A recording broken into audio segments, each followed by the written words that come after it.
आज हम एक ऐसे इन्वेस्टमेंट ऑप्शन के बारे में बात करेंगे जो आमतौर पर थोड़ा टेक्निकल लग सकता है, लेकिन यदि आप इसे सही तरह से समझ लें तो यह आपके पोर्टफोलियो का एक मजबूत हिस्सा बन सकता है। यह ऑप्शन है बॉन्ड्स। इस वीडियो में हम जानेंगे कि बॉन्ड्स क्या होते हैं और किन इन्वेस्टर्स के लिए कौन सा ऑप्शन सही है। तो आइए शुरू करते हैं। नमस्ते दोस्तों, स्वागत है आपका हमारे चैनल रूपी ज्ञान पर। सबसे पहले बात करते हैं कि बॉन्ड्स क्या होते हैं। बॉन्ड एक डेट इंस्ट्रूमेंट होता है, यानी जब आप बॉन्ड खरीदते हैं तो आप वास्तव में किसी संस्था जैसे सरकार या कंपनी को लोन देते हैं। इसके बदले में वह संस्था आपको एक फिक्स्ड रेट ऑफ इंटरेस्ट देती है, एक फिक्स्ड ड्यूरेशन के लिए। मैच्योरिटी के समय आपको आपका प्रिंसिपल अमाउंट वापस मिल जाता है। बॉन्ड्स को फिक्स्ड इनकम इंस्ट्रूमेंट कहा जाता है क्योंकि ये आपको रेगुलर और प्रिडिक्टेबल रिटर्न प्रोवाइड करते हैं। अब बात करते हैं गवर्नमेंट बॉन्ड्स पर। गवर्नमेंट बॉन्ड्स वो फिक्स्ड इनकम सिक्योरिटीज होती हैं जिन्हें सेंट्रल या स्टेट गवर्नमेंट द्वारा इशू किया जाता है। इनका रिस्क लेवल काफी कम होता है क्योंकि इन पर सॉवरेन गारंटी होती है, यानी सरकार आपकी इन्वेस्टमेंट की सुरक्षा करती है। गवर्नमेंट बॉन्ड्स का टेन्योर शॉर्ट टर्म से लेकर लॉन्ग टर्म जैसे 5, 10 या 20 साल तक हो सकता है। कुछ लोकप्रिय गवर्नमेंट बॉन्ड ऑप्शंस हैं: RBI floating rate bonds, national savings certificate और sovereign gold bonds. Interest rate की बात करें तो गवर्नमेंट बॉन्ड्स के दो प्रकार होते हैं: फिक्स्ड रेट और फ्लोटिंग रेट। फिक्स्ड रेट वाले बॉन्ड्स में आपको एक फिक्स्ड इंटरेस्ट रेट मिलता है जो हर साल या हर 6 महीने में आपके अकाउंट में जमा हो जाती है।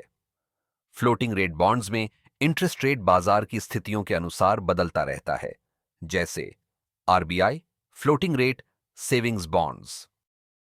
टैक्सेशन के मामले में कुछ गवर्नमेंट बॉन्ड्स जैसे नेशनल सेविंग सर्टिफिकेट और टैक्स सेविंग गवर्नमेंट बॉन्ड्स पर सेक्शन 80C के तहत टैक्स डिडक्शन मिलता है, जो आपकी टैक्सेबल इनकम को कम करता है।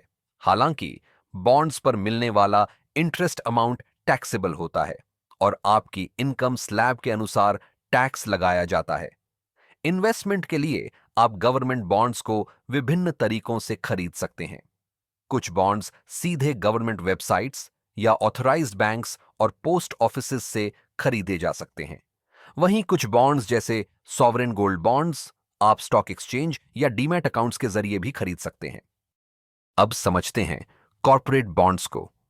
ये बॉन्ड्स प्राइवेट कंपनीज या पब्लिक सेक्टर अंडरटेकिंग्स यानी पीएसयू द्वारा जारी किए जाते हैं ताकि वे अपने बिजनेस एक्सपेंशन या वर्किंग कैपिटल की जरूरतों को पूरा कर सकें। जब आप कॉर्पोरेट बॉन्ड खरीदते हैं तो आप मूल रूप से कंपनी को एक लोन दे रहे होते हैं और इसके बदले कंपनी आपको एक फिक्स्ड इंटरेस्ट देती है और मैच्योरिटी पर आपका मूलधन यानी प्रिंसिपल अमाउंट वापस करती है। कॉर्पोरेट बॉन्ड्स का इंटरेस्ट रेट आमतौर पर गवर्नमेंट बॉन्ड से थोड़ा ज्यादा होता है क्योंकि इनमें जोखिम भी ज्यादा होता है। अगर कंपनी की क्रेडिट रेटिंग अच्छी है, जैसे AAA या AA+, तो इंटरेस्ट रेट 7% से 8.5% तक हो सकता है और जोखिम भी काफी कम होगा। लेकिन अगर कंपनी की रेटिंग कम है तो उस कंपनी के डिफॉल्टर होने के चांसेस भी बढ़ जाते हैं। इसलिए इन्वेस्ट करने से पहले कंपनी की फाइनेंशियल स्थिति और उसकी रेटिंग जरूर चेक करें। टैक्सेशन के हिसाब से कॉर्पोरेट बॉन्ड से मिलने वाला इंटरेस्ट इनकम आपकी इनकम स्लैब के अनुसार पूरी तरह टैक्सेबल होता है। अगर आप बॉन्ड को मैच्योरिटी से पहले बेचते हैं तो आपको कैपिटल गेन्स टैक्स देना होता है।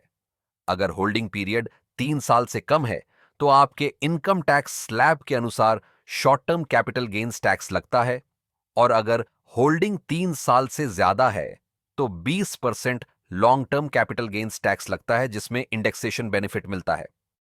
जब आप किसी कॉर्पोरेट बॉन्ड में निवेश करते हैं तो 3 की टर्म्स को समझना बहुत जरूरी होता है: फेस वैल्यू, कूपन रेट और YTM यानी यील्ड टू मैच्योरिटी। अगर आप इन टर्म्स को अच्छी तरह समझ लेते हैं तो आप स्मार्टली बॉन्ड इन्वेस्टमेंट्स को कंपेयर कर सकते हैं और ये जान सकते हैं कि कौन सा बॉन्ड आपके लिए ज्यादा फायदेमंद रहेगा। फेस वैल्यू एक बॉन्ड की ओरिजिनल प्राइस होती है जो इश्यूअर यानी कंपनी या सरकार द्वारा तय की जाती है। हालांकि पहले कॉरपोरेट बॉन्ड्स की फेस वैल्यू अधिक होती थी, जैसे कि 1 लाख रुपए या उससे अधिक, पर अब न्यू स्टैंडर्ड के हिसाब से इसकी कीमत 10,000 या उससे ज्यादा हो सकती है, ताकि रिटेल इन्वेस्टर्स भी इसमें निवेश कर सके। बॉन्ड मैच्योरिटी पर इन्वेस्टर को यही फेस वैल्यू वापस मिलती है। यही बेस अमाउंट होता है जिस पर इंटरेस्ट यानी कूपन रेट कैलकुलेट किया जाता है। कूपन रेट वो फिक्स्ड इंटरेस्ट रेट होता है जो बॉन्ड इश्यूअर इन्वेस्टर को रेगुलर इंटरवल पर देता है, जैसे ईयरली, हाफ ईयरली, क्वार्टरली या मंथली। ये कूपन हमेशा फेस वैल्यू के परसेंटेज में कैलकुलेट होता है। उदाहरण के लिए, अगर बॉन्ड की फेस वैल्यू 1,000 रुपये है और कूपन रेट 8% है, तो आपको हर साल 80 रुपये मिलेंगे, भले ही आपने उस बॉन्ड को 950 में खरीदा हो या 1,050 रुपये में। YTM यानी यील्ड टू मैच्योरिटी वो टोटल रिटर्न होता है जो इन्वेस्टर को तब मिलता है जब वह बॉन्ड को मैच्योरिटी तक होल्ड करता है और सारे इंटरेस्ट पेमेंट्स उसी रेट पर री इन्वेस्ट होते हैं। YTM बॉन्ड की market price, face value, coupon payments और मैच्योरिटी पीरियड को ध्यान में रखकर कैलकुलेट किया जाता है। हालांकि फेस वैल्यू फिक्स्ड होती है, लेकिन सेकेंडरी मार्केट में बॉन्ड को खरीदने या बेचने की कीमत फेस वैल्यू से ज्यादा या कम हो सकती है।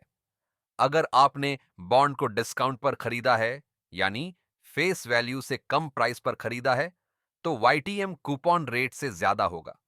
और अगर प्रीमियम पर खरीदा है, यानी फेस वैल्यू से ज्यादा प्राइस पर खरीदा है, तो YTM कूपन रेट से कम हो सकता है। इन्वेस्टमेंट के लिए आप कॉर्पोरेट बॉन्ड्स में सीधे अपने डीमैट और ट्रेडिंग अकाउंट से निवेश कर सकते हैं, जैसे शेयर खरीदते हैं। अगर आप खुद से बॉन्ड चुनना नहीं चाहते, तो आप डेट म्यूचुअल फंड्स के जरिए भी कॉर्पोरेट बॉन्ड्स में निवेश कर सकते हैं, जहां एक अनुभवी फंड मैनेजर आपके लिए डाइवर्सिफाइड बॉन्ड्स में निवेश करता है। लेकिन कॉर्पोरेट बॉन्ड्स में निवेश करने से पहले कुछ जोखिमों यानी रिस्क्स को समझना जरूरी है, जैसे कि क्रेडिट रिस्क। अगर कंपनी पैसे लौटाने में चूक करती है यानी डिफॉल्ट कर जाती है, तो आपका पैसा खतरे में पड़ सकता है। लिक्विडिटी रिस्क, हर बॉन्ड सेकेंडरी मार्केट यानी स्टॉक मार्केट में आसानी से नहीं बिकता, इसलिए जरूरत के टाइम पर उसे बेच पाना मुश्किल हो सकता है। इंटरेस्ट रेट रिस्क, अगर बाजार में ब्याज दरें बढ़ती हैं, तो आपके बॉन्ड की मार्केट वैल्यू गिर सकती है। अब सवाल उठता है, कौन सा बॉन्ड किस इन्वेस्टर के लिए सुटेबल है? गवर्नमेंट बॉन्ड्स उन इन्वेस्टर्स के लिए उपयुक्त होते हैं जो लो रिस्क, रेगुलर इनकम और टैक्स बेनिफिट्स की तलाश में हैं। चूंकि ये बॉन्ड्स सरकार द्वारा जारी किए जाते हैं, इसलिए इनका डिफॉल्ट रिस्क बहुत ही कम होता है, जिससे ये एक सेफ इन्वेस्टमेंट माने जाते हैं। ये बॉन्ड्स आपके पोर्टफोलियो को डाइवर्सिफिकेशन देने में भी मदद करते हैं और लॉन्ग टर्म इन्वेस्टमेंट के लिए बेहतर होते हैं। दूसरी तरफ, कॉर्पोरेट बॉन्ड्स उन इन्वेस्टर्स के लिए उपयुक्त हैं जो बेहतर रिटर्न्स के लिए थोड़ा इन्फॉर्म्ड रिस्क लेने को तैयार हैं।